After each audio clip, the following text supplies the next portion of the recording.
going to talk about things that I'm really passionate about, and I hope to convey some of my enthusiasm. I think this is cool stuff, and I hope that by the end of the 2 days, you'll be able to do a bit more than you're able to do today and learn some tricks and hopefully get better workflows and enjoy it.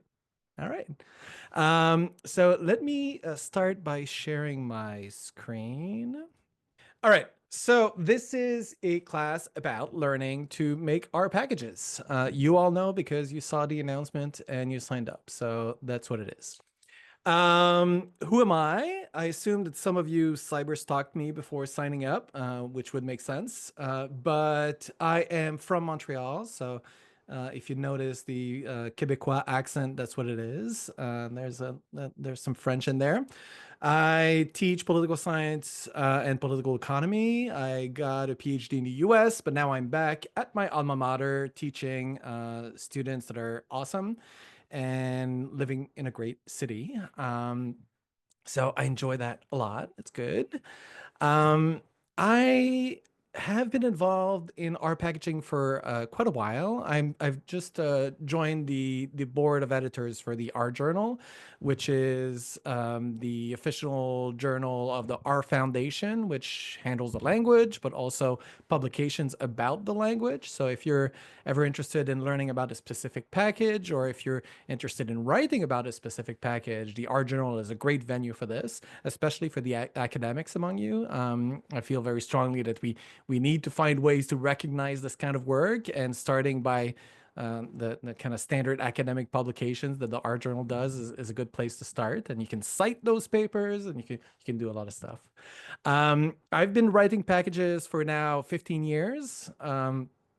I think my best one is the latest one, Marginal Effects. I'm really happy with that one. I spent lots of hours on it, but I have a bunch of others. So Model Summary, Tiny Table, Country Code.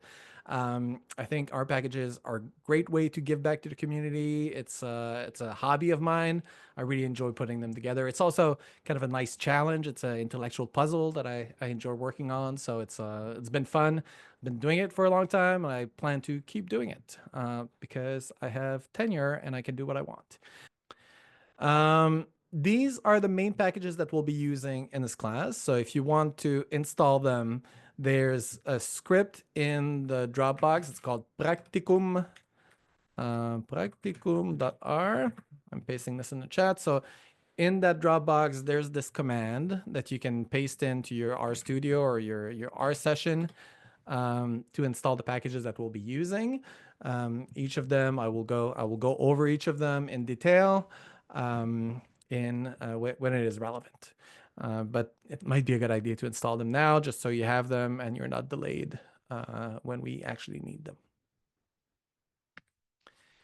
Okay, so the main packages that we'll be using, these are helper packages. It looks like a lot, but they each have their own functions, and they make our life so much easier. So it used to be that preparing packages for R was honestly quite difficult. I remember the first one I made in 2009 took me many hours, but now you can set up a new package in a matter of minutes with these great tools, many of which have been developed by the Posit company, the company of RStudio. So this is kind of the environment that we'll be working in. So use this is going to be a package that will create the structure of our basic package. So this is the thing that will create the directory, that will create all the subdirectories that we need, that will create the license file, the description file, the author file.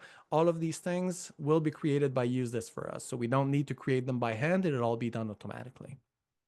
The DevTools package is going to be used to build our packages. That is, to take a directory with some scripts in it and some metadata in it, and to convert this into an archive that can be installed as a package in R. Right? It's for building and also for sharing. If you want to upload to CRAN, which is the main distribution mechanism for packages in R, DevTools is going to be what we're going to use for this. You can also use it to run tests, but we'll get into the details later. Package load is a bit abstract for now, but it's basically for interacting, debugging, and modification of packages. But I'll give you the details later, and I'll show you some examples. Roxygen 2 is a way to document your packages. Um, my my thing with packages is that the most important thing almost before the code is the documentation. I think it is absolutely essential to have great documentation, and that's really what people come for. They need to know what your code is doing before they start using it. So Roxygen is going to be our main point of entry to specify that documentation, and you'll see that it's pretty easy. Checkmate is going to be for assertions. That's going to be to make your code more robust. We'll have a whole discussion about that. And then testing, and then I'll show you how to create a nice website to advertise your package, to show all the documentation in a way that's kind of attractive for potential users. So these are the main tools. It might look like a lot for now, but don't worry. You'll have all the code, and we'll go over each of them in time. All right. So the kind of the meta structure of the course is this. So first of all, I'm going to talk about why you would want to write a package, just give you some motivation. It's not going to be too long, but that's the next section, right? That's what I'm going to talk about after this slide. Then I'll show you the package structure. That's very important, right? We need to understand what files go into a package, what directories go into a package, and how it is structured. Then I'll give some recommendations about writing robust code. So this is not obviously a class about programming necessarily, but it is a class about best practices, what should go into a package, how you make sure that your functions don't break immediately. And I mean, that's good for your users, but it's also self-interested, because if your functions don't break, you don't get all the bug reports. So you want to write robust codes, and I'll give you some guidelines to do that. Then documentation. We'll talk about several point of entries for documentation, going from just the manual page when you do, in R, you do question mark, the function, so how to specify those clearly, but also the website that you're going to have, or the README, all that stuff. And then we'll conclude by talking about building and sharing your package. So there can be many ways of sharing. We'll talk about just a simple package archive that you can just email or Dropbox to someone, but we'll also talk about the CRAN archive, the R universe, the GitHub maybe. So this is what's going to allow you to be helpful to other people, essentially. So that's the structure. Any questions so far? Are we good? Okay, I see a thumbs up. That's great. Perfect. All right. So why would you write a package? So I heard some motivation from you in the breakout rooms, but I'm going to give you mine. So the first one is efficiency. So there are many things I do every day, like brush my teeth. Yeah, I do that.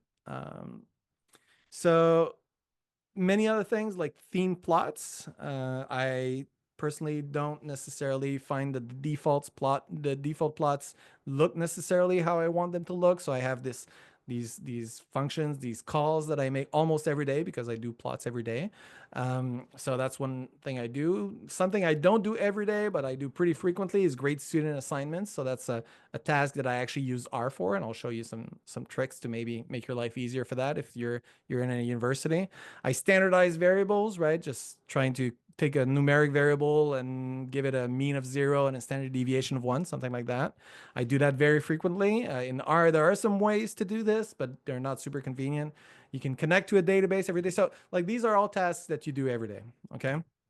So what I'm here to tell you is that, unfortunately, because you package stuff doesn't mean that your code will run faster necessarily. But the big sales pitch here is that you won't waste your time writing the same thing over and over again. So when I sent you to the breakout rooms thinking about a bit of code that you write often, that's the whole point of it, right? We want you to be efficient, but not necessarily efficient in terms of just computational speed, but efficient in terms of not having to repeat yourself. So that's to me, honestly, the main motivation of writing packages. All of the packages I've written were kind of self-serving, scratching a niche, people say, right? So it's things that I wanted to do more efficiently, quickly, without having to write the same code, and that's why I wrote them. The second thing is robustness. So if you treat your code as disposable, it's going to be disposable. So what's I think helpful about packages is not that the code becomes magically great code. You can still, write terrible R code if you want in a package, But the fact is that having this package structure really encourages some good habits. So I'm going to talk about assertions later. Assertions are just checking your user input to make sure that it is the right kinds of objects. So making sure that if your X argument of a function should be numeric, it is actually numeric and the user doesn't give you a data frame. So these assertions are actually super helpful and important, I think, as just a coding habit. And I think that when you put stuff in a package, when you expect the code to be reused and used by other people, you're kind of forced to adopt these good habits that will really improve your stuff. Um, Tests. That's super important, the key part of putting a package together. Tests are really important for packages, but also for your general code. But basically, nobody writes tests until the stuff is in a package. So if you get in the habit of writing the stuff because you write a package, then it's a win for your other kind of work. And then documentation, of course, I think is super important. So these are the things. So your code becomes more robust because of these good habits that the package imposes on you. So you'll save time, hopefully, and you'll produce more accurate results because your results will be tested, your functions will be correct, essentially. All right. And then reproducibility. So we've all heard about the replication crisis, right? There's lots of mistakes in code. That happens for like bench scientists, for social scientists, data scientists, all that stuff. Everyone is a victim of this, and that creates big problems for knowledge. It's not cumulative. You waste a ton of money. You make bad decisions. So having this structure to present your project in, having a package to put all your functions in a way that's clear, that's reproducible, that's reusable, that's well documented, that's well tested.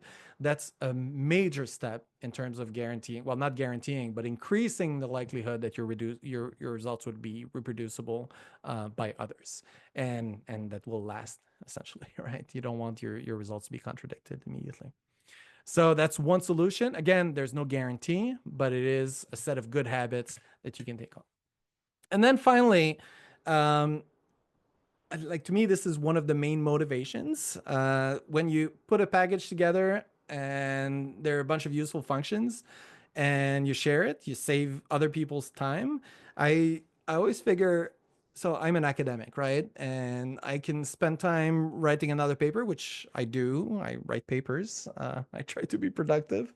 But if I write another paper that's X amount of hours, but if I write the package that's going to save, I don't know, 5 hours to 1,000 scientists, that's a major force multiplier, right? So if you can share stuff, be useful to other people, I think to me that's a major incentive. That's something that makes you feel good, and so I strongly encourage you to share the stuff. So you can share stuff, of course, with colleagues, with bosses, or with strangers on the internet. So it's really nice because in the list of participants and in the tiny windows, I recognize some people that I've only met online through this work on R. So it's cool to see these people live now.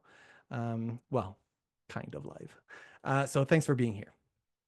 I've met a bunch of people because of these packages, and it's really great. Um, I think so. So I don't know. This is kind of the sales pitch to sell the class, I guess, but you've already paid, so it doesn't matter. But I do think that doing this stuff increases your visibility. It's good for your portfolio. You're helpful to people. You make friends. This is all stuff that's actually happened to me. I've made online friends. I've met people with whom I've collaborated on academic research after. I've been invited to give talks, flown in to give talks to people. So it's really, I think it's really opened up a lot of opportunities for me, and I hope it'll do the same for you. Um, all right. Are we good? Anything? All right. So let me switch this. Okay, let me switch the slides. And we are now going to talk about package structure. This is no more filler. We're going straight into the real content now.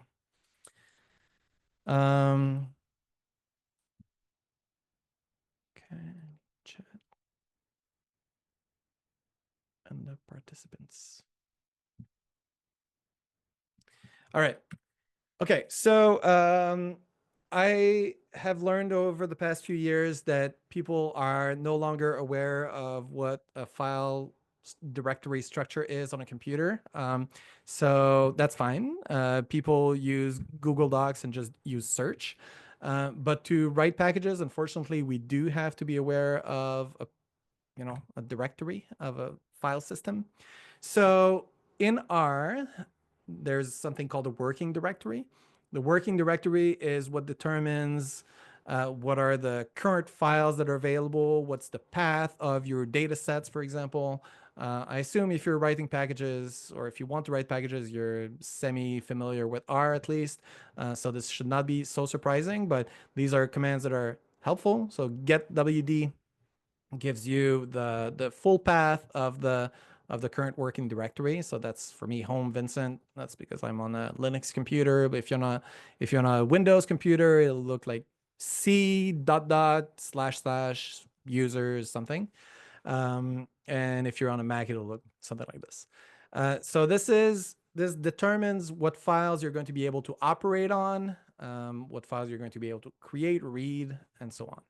To change the working directory, you can, on Windows, do something like this. So you do set working directory, and you write the whole path of the folder you want to work on. So make sure this is something you can save into, and I recommend you create something called My First R Package folder, and that you work in this for the whole time. You can also set the working directory in RStudio. So that's normally at the bottom right of your screen. You can choose the working directory, and you can go to working directory or set as working directory as you want. So if you're this is kind of fast because I think most of you must know this, but if you don't and you have questions, don't hesitate to chat me or Slack me. I'll help you out with this. So once you've set your working directory, you're going to eventually create a package structure in it. So this is a screenshot of a package that I've created, and it shows all the basics. Right, so you have data, man, R, test, vignette, description, license, namespace, readme, git ignore, R, build ignore. So I'll go over each of these components one after the other so you get a sense of what goes into this and how you create them. So unsurprisingly, data stores data sets. So if you are interested in packaging data sets, we can talk about it later, but it's something that a lot of people do and is actually super helpful. So if you have a package with some new methods, so I saw some people in the chat saying they have some bootstrapping thing that they want to package, or some regression discontinuity function. Well, one thing that is really great that you can do for your users is to, yes, package the function with some functionality there. Yes, package some documentation, but also put in a data set that is going to allow you to give examples to your students or to your users. And so this is the directory you put that stuff into. I also will write our data sets in the chat. So if you Google R data sets in one word like this, you'll get to a website that I've created that basically scraped all the data sets that were put in different R packages. So there's something like 2,600 different data sets as CSV files and documentation that you can look up, and that's really useful for teaching or for trying out different software. I think that's great. The second folder is man. So man includes files that are in .rd format. That's a special file format that looks a bit like LaTeX, but is not quite that. And it is a format that's specific to R. That is the format that you are required to put in a package whenever you want people to be able to use the documentation that you get to when you type ! function name. Right? So that's the manual page documentation for every function. That's where it's going to be stored. In the context of this class, we're actually going to use the Roxygen package to generate these files automatically. So we're going to write the documentation in a format that's more intuitive looking, that looks a bit like Markdown. And then we're going to use Roxygen to generate those files automatically. So basically, don't touch the man directory ever. Okay, I never touch it. Just be aware that your man pages are in there, but don't touch it. Then the R directory is for your functions. Those can be internal functions that are just relevant for working inside the package, but also exported functions that are user-facing ones. The tests, okay, so the tests are going to be in there. Vignettes or long-form tutorials, we'll get to that in the documentation section. So that gives you the set of directories that are there. There can be other directories, but those are the main ones. Now, let's look at these files. So the first one is this git ignore. So if we have time tomorrow, I'll talk about Git, but we might not get there because it's kind of a big can of worms. But Git is a fantastic but kind of crazy piece of software that allows you to track changes in code and collaborate over code with people. So git ignore is a file that allows you to ignore files that is not track them in the Git version control system. So the issue with Git is that it is fantastic. It tracks your changes over time, so you can always revert to a previous version of your code. It's great for collaboration. It's great for sharing packages on websites like GitHub. But the issue is that Git is forever, right? So you always will have the previous versions of your code in this. So for example, if you have a file that includes API keys or passwords, you don't want those to be in your Git repository. So it's really useful to have a git ignore file always to make sure that this private content doesn't get publicized, it doesn't get tracked over time. Okay, so all your private files or your temporary files go into git ignore. And this has kind of a weird syntax, but you can ignore specific files by just writing the name of the file. You can use wildcards like this to ignore all the log files. You can ignore directories. So we'll have when we build packages, so that's later tomorrow. But when we build packages, we'll often have this directory called build there, but that's kind of a temporary directory that you don't really care about. So we're going to ignore it from Git. We're not going to put it in our repository. So you can do all this stuff. Okay. Right. Okay. So Dan is asking where all these files are located. Okay. So this screenshot there is the screenshot of the files and folders in the root directory that is in the main directory of my package.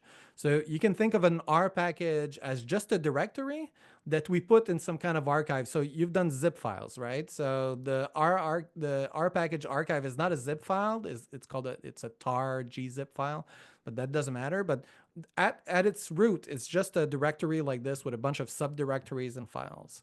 So these are the files that are in your main package directories. So we'll create a package later, and you'll see that all these, with the commands that I'll show you, all these directories and all these files will be created almost automatically for you.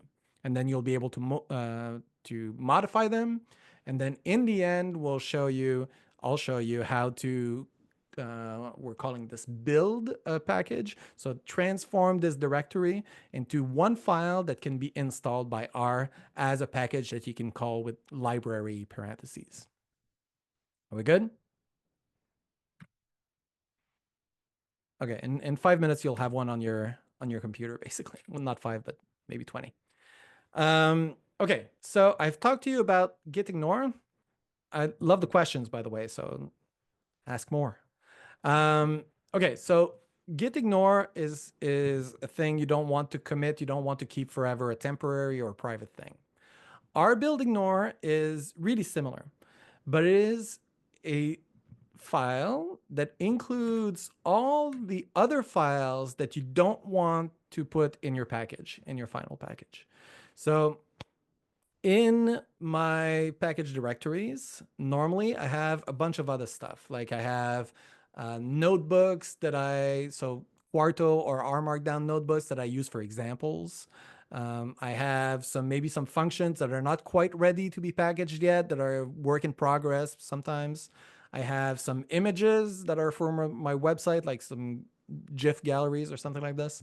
And all of this stuff is useful to keep alongside your other package stuff, but you don't want to include it in the actual package itself, right? You don't want to distribute that package with a bunch of cruft that is not necessary for your functioning. So you don't want to do that, but also CRAN doesn't want you to do that. So just as a foreshadowing, CRAN, as you probably know, or as you may know, is the main archive for all our packages, right? So when you call install packages, it goes to the CRAN website and downloads the package that you want to install before doing it on your computer. It is amazing, the service, but it is also super picky. So if you have temporary files, or if you have things that are not strictly necessary for the function of your package, they'll just bounce your package and say, no, it's not acceptable. So it is essential to put all these alternative packages into R building nor if you eventually want to share your package on CRAN. So this is something you should know. And the syntax for R building nor is really, really similar to getting nor. So if you know this kind of a thing, you're going to be able to do the R building nor.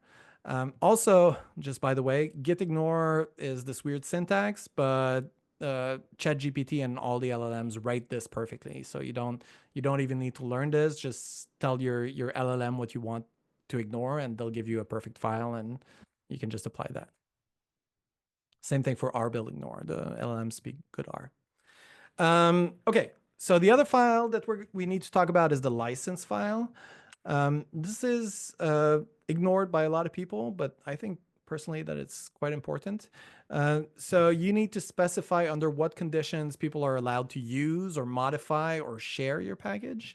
The license is also important for liability things. So the license says oftentimes we give you no take no responsibility if you use the package, things like that. And I personally feel a bit better about this.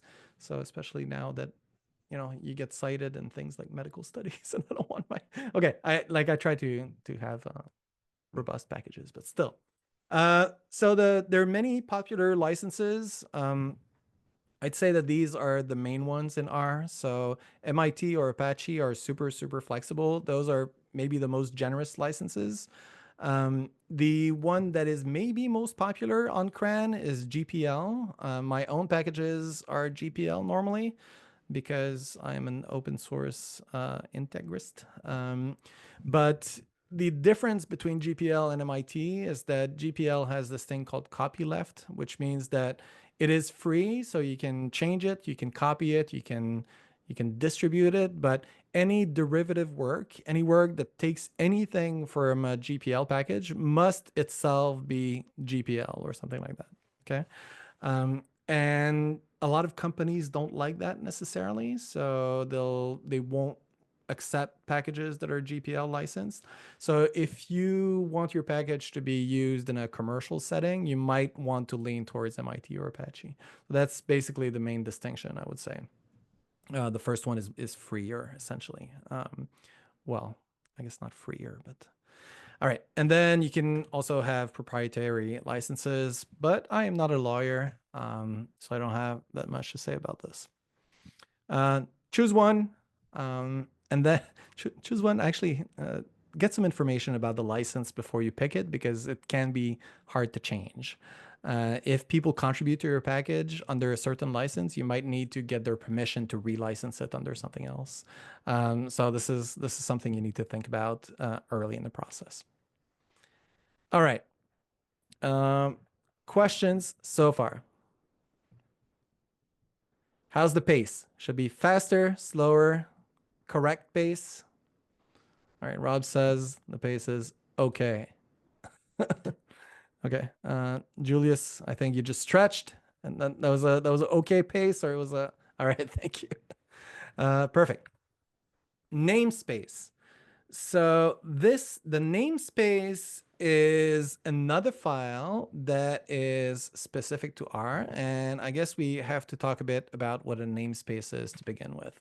Well, yeah, don't touch it. Never touch the namespace file unless you really know what you're doing. So that's the first thing. Okay, so what is a namespace? A namespace is basically a bag in which you're going to put a bunch of functions. So I don't know if any of you have ever done Python, for example, I feel like the namespace is kind of more visible there. So in Python, you have to do import the package name, and then every time you call a function from that package name, you have the package name dot the function. So basically all the functions are inside that namespace, inside that bag, and every time you need to call upon a function in that bag, you need to specify exactly where you're taking it from. In R, there's the same concept. So we want to hide some function names to avoid conflicts between other packages. So I'm sure some of you have loaded R or loaded some packages in R and gotten a warning about some conflict, something that a package or a function overrides another function in R. Well, this is when there's a conflict between the namespaces or between the function names of different packages. So what we're going to do here is try to be explicit about what functions we want our users to have access to and what functions we want to keep internal. So out of the namespace that gets, we call attached when we call library. Okay. So the idea here is that sometimes, so the namespace works in, two directions, basically. So you have the imports, where we're going to import some functions from another package into our own R package. All right, so I have a package called marginal effects. Marginal effects must do some operation on subgroups of matrices, and that's really costly, right? It takes a lot of time. So in order to do this, I don't use the normal matrix operations in R. What I use is a package called collapse, right? I don't want to recode all these matrix operations for every package, so I use collapse inside my package. So this is what we call an import. So I'm going to import a function from a different package into my own, okay? Imports are good because you don't need to recode your own thing, right? Obviously. But imports can be bad sometimes if they create conflicts or they raise maintainability issues. And we'll talk about dependencies a bit later.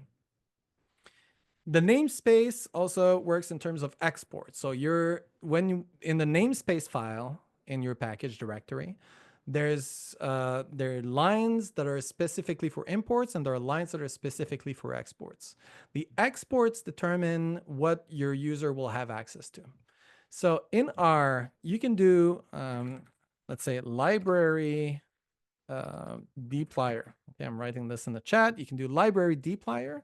And what this does is it attaches the namespace. And by attach, what I mean is that every function that the dplyr judges as user facing, okay, every one of these functions will suddenly be available to the user without specifying that they come from dplyr necessarily.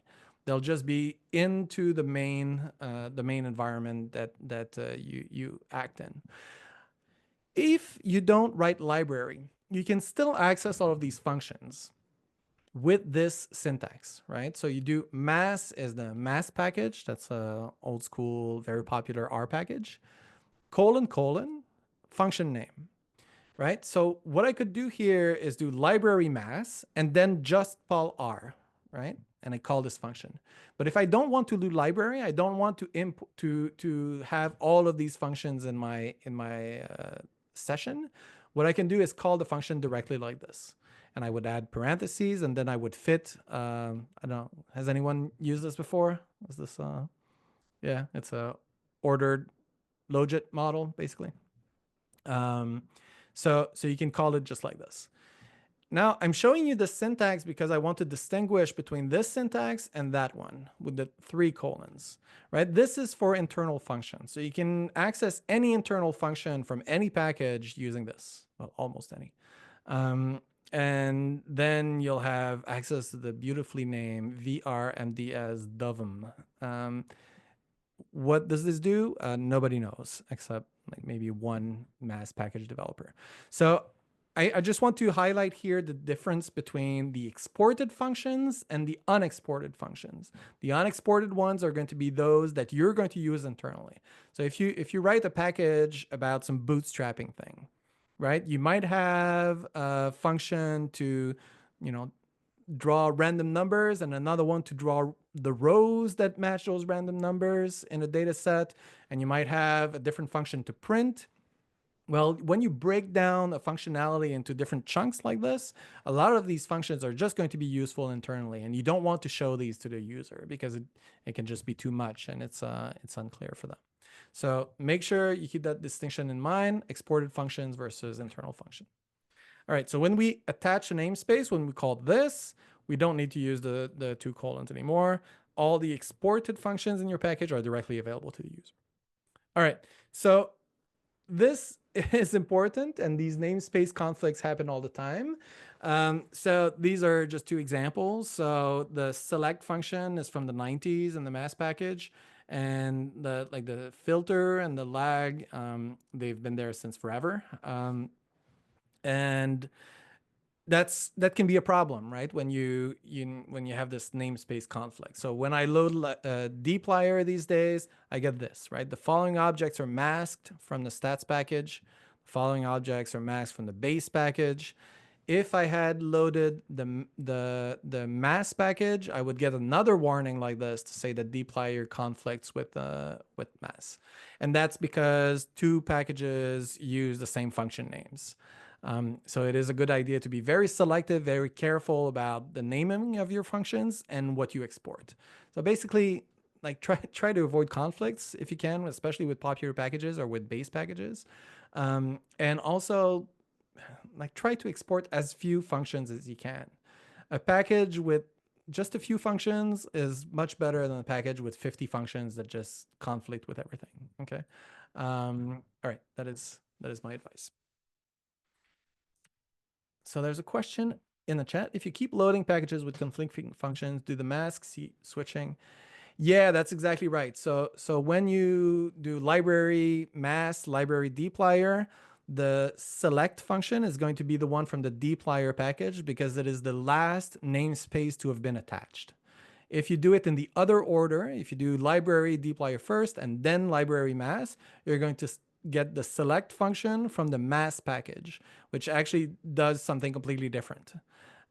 So this is super problematic.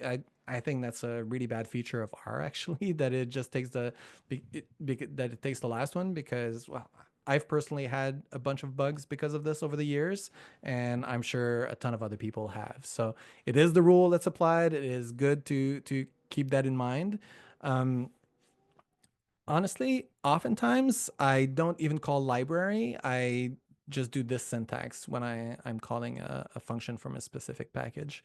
There's also, for those who are interested, I'm going to put it in the chat. There's a package called conflicted that changes your R session to make it much stricter about these conflicts. So basically, what happens if you load conflicted and you load two libraries, two packages that are in conflict for one function, it's going to error and you're not going to be able to move forward. So you have to explicitly say which one you want in your session. So this is actually good practice, I think. If you in your scripts, if you can use conflicted, I think that's a good idea. Okay, so the description file is the important one. It looks like this inside. Okay, so the description file was down in the middle there, and it looks like this. So the first thing you note is the name of the package. That's pretty obvious. So I'm creating a package called Vincent. In a few minutes, you'll create a package with your own name there. This is an example package for Code Horizons. If you're going to eventually publish this on CRAN, this is, it's so annoying, but I understand them. It's fine. But this needs to be a title case like this, and it needs to be a descriptive thing. They're really picky about the sentence structure as well. So you need to pay attention to this. The version number is there. The author, you can have a bunch of information there. You can have several authors, of course. And we'll talk about all the different things here, the license, and so on. All right, so CRAN is picky, title case, the description, the description is this here, illustrate how to create packages in sentence case. The description needs to be sentence case, active tense, etc. Okay, so they have a bunch of things. Don't be surprised if your package gets rejected the first time around. It's normal, happens to everyone. I'm not sure I've ever submitted a new package and got it the first time around. That's okay. Um, for your version, the one I recommend is the most widely used, and it's the semantic versioning. So if you've ever seen these 3 number version names, it's pretty convenient, I'd say. So you upgrade the first number if you do a breaking change. So a breaking change is something that either changes your numerical result or changes the user interface. So if an argument disappears, for example, and something is not possible anymore, you should increment this. The second one is for new features that you add. And the third one is for bug fixes and minor changes that are inconsequential or should not be even noticed by the users. Okay, so this is kind of a nice, convenient way for users to get information about your new release. Normally, we increment the first one for breaking changes only after version 1.00. Okay, so that's when you do a feature, a version 1.00, it signals that your user interface, that your arguments, that the basic structure of your package is stable, right? Or at least that you intend it to be stable. And after that, you increment the first number every time you break something. And like I really think this is super important, and there's not enough emphasis on breaking changes. If you have a script that you run it this year and next year it doesn't work, that's a big problem for your users. So I think you should keep your version numbers as 0 dot something until you're quite confident in your interface. And then once that happens, you make a big commitment to a 1.0, and then you have to signal very clearly to people when you break stuff, and that's by incrementing the first number. The authors, as you've noticed probably before here, okay, so when you do the authors, there's this field called role, and there are different roles that authors can take on. So if you collaborate, you can have some people who are authors. That means that they'll be in the citation of your R package. So just for those who didn't know, put it in the chat. But you can cite, you can get a reference for your package if you want to cite it by calling citation and then the name of the package in quotes, and that will give you automatically a BibTeX reference, but also a fully formatted reference that you can just add in your papers. So I'd recommend using that. The list of authors that's on the citation is determined by the role in the description file. So you may have some contributors that have made maybe like a small bug fix or a small feature that they've added, but I don't know, you've spent 2,000 hours on your thing and they spend 30 minutes on it, and like you want to acknowledge their work, but maybe they shouldn't be in the citation either, right? So that's a kind of a way of distinguishing the contributions there. Creator, the maintainer, copyright holder, that's for sometimes this is open source, so you can take some code from someone else and put it in your package. That's totally fine depending on the license, right? If it's GPL license, you're allowed to do that, but your package will have to be GPL as well. If it's MIT, you're allowed to do that and it doesn't have the same implications. But if you take someone else's code, you're going to have to give them credit with the CPH designation there. And then there's also designation for translators. So these are all things that you should know if you collaborate with people. Of course, for the package that we're going to write later, there's going to be one author. It's going to be you. So there's not all these complications. Okay, now some discussion of dependencies. So let me just slide back to this one here. So if you look at this description file, there's the line there that says suggest, and then test that. Test that is a package that we use for unit tests, for testing that our functions work properly. So this here will specify that our package requires test that as a suggested dependency. Okay. Well, I'll say what this means later, but the description file is where you specify which dependencies you take on. So different types of dependencies for different purposes. So if you want to import functions from another package, so I have a package draws plots, right? So I have a package that makes predictions and draws plots of those predictions. For this, I use ggplot2. So I don't want to rewrite all these functions from ggplot. I don't want to steal all their work and put it in my own package. So I import the ggplot package, and that gives me two ways of using their functions inside my own package.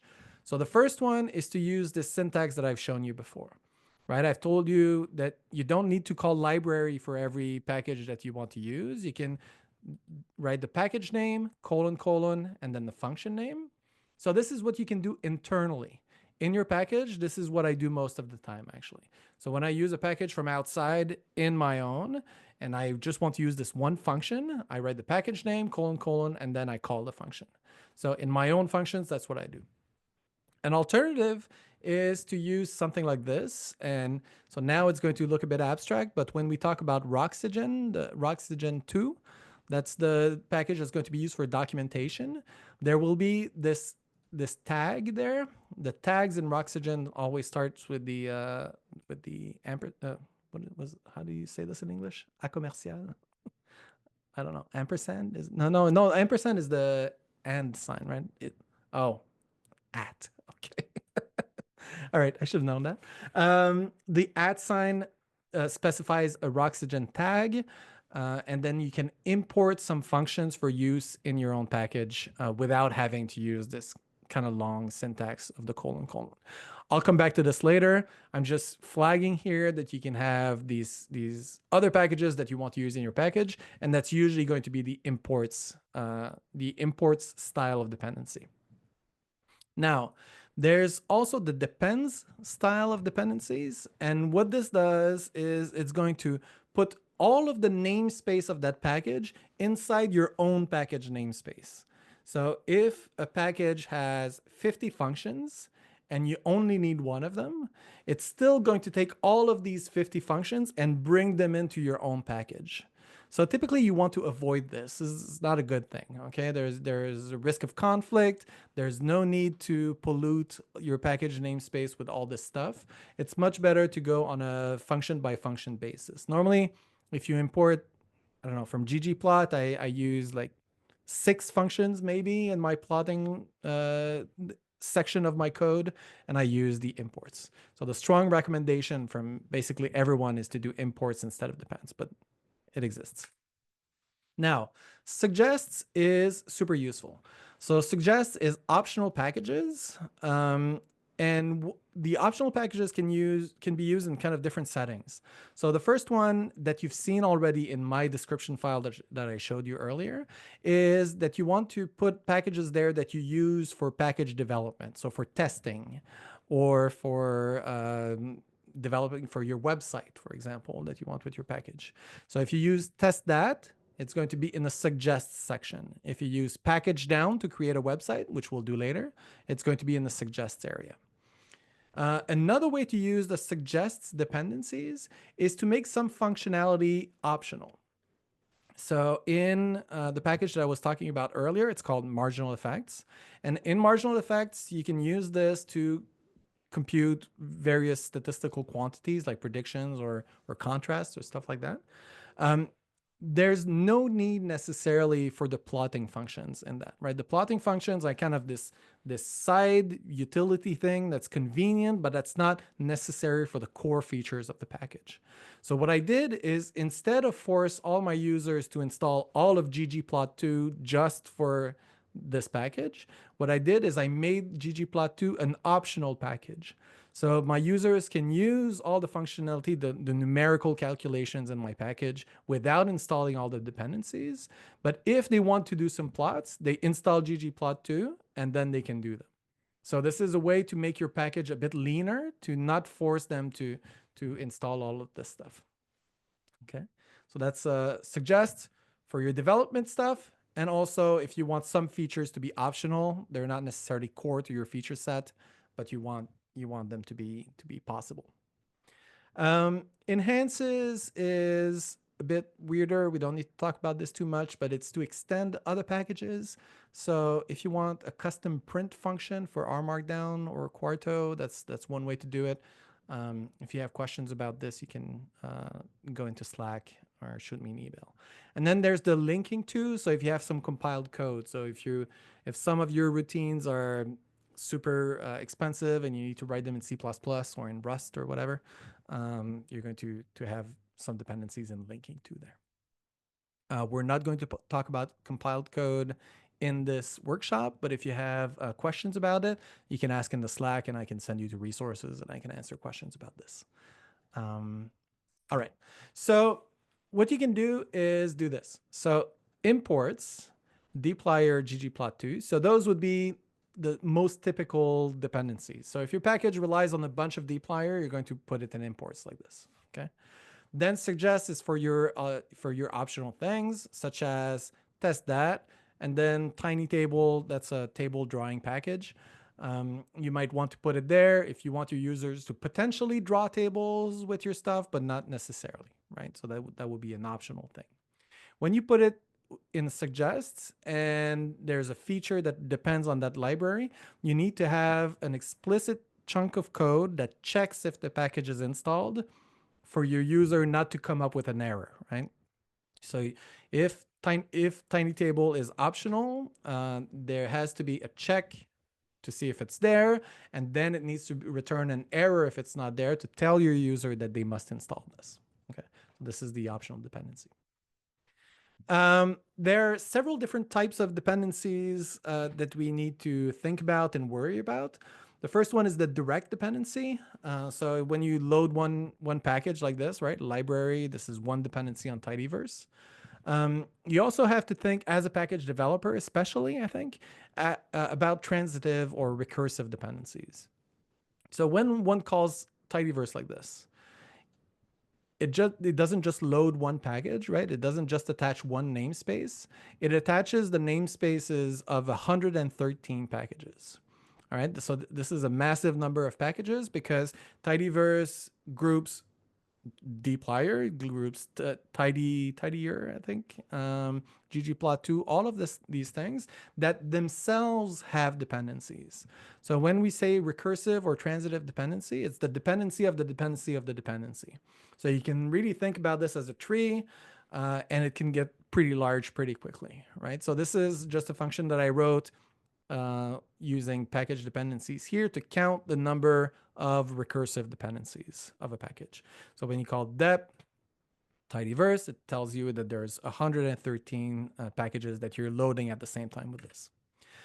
So this is just to show you, well, to show off, I guess, a thing that I just worked on.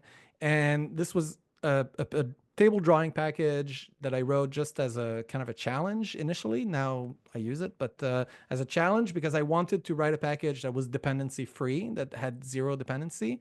And it has none, and it can do all of these weird tables, right? So it's pretty powerful, and it's possible to write R code without dependencies, or just R dependencies. And I just wanted to compare. So Tiny Table, Cable Extra is a really, really good package, but it has 48 dependencies. And GT is maybe the best table drawing package, I would say, but it has 62 dependencies. So that's quite a lot. And it is important to consider it. So I actually don't think it's important to consider it just as a user necessarily if you're just doing a one-off script, but as a package developer, it's quite important actually. So benefits of dependencies, well, the benefit is that it avoids duplication of efforts, right? The dplyr developers are geniuses, and it's really great what they did, and so we want to benefit from their work. We don't want to have to recode the same thing over and over. So the same reason I gave you for developing packages applies here, right? If it makes sense to develop your packages and share it, then it makes sense to use other people's work because we don't want to redo the same thing. Another benefit is that there are other people in this world, I'm sorry to say, that are better than you and I at coding.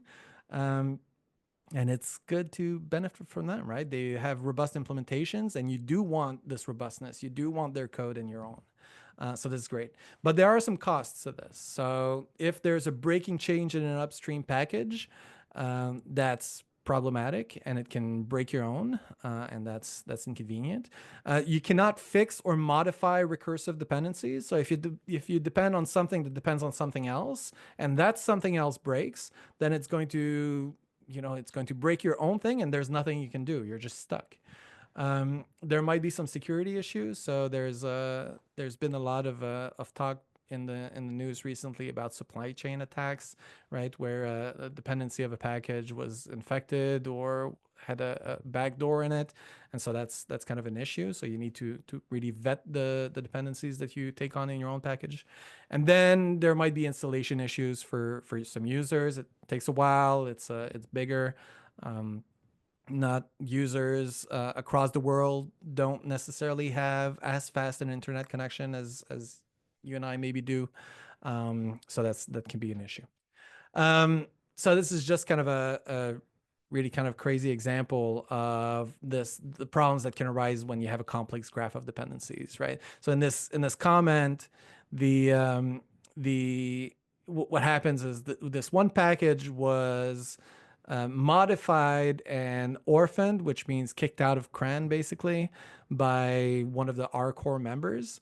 The problem is that this package depended on, okay, so let's see. The dev version of reprex depends on the dev version of call R. So call R needs to submit first, but dev version of call R depends on the dev version of process X, and process X needs to be updated first, and it has to be stuck in CRAN for months. And there's difficulty in communication with CRAN. So this is just one extreme example of this chain of problems that can arise if you have too many dependencies and if one of them breaks. So if you're not planning to submit to CRAN, if it's just a package for you, that's fine. But I do encourage you to think about this pretty seriously if you take on new dependencies. Dan, I see you have a raised hand.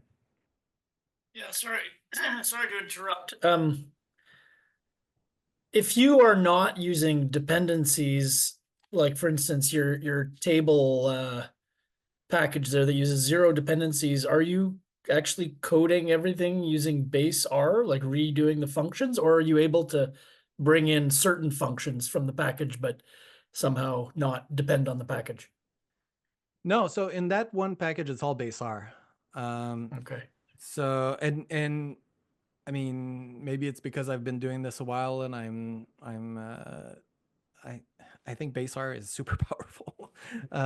So I mean, go base R. But yeah, so like the two options are basically do everything in base R or bring in dependencies, the core ones as an import and the optional one as a suggest.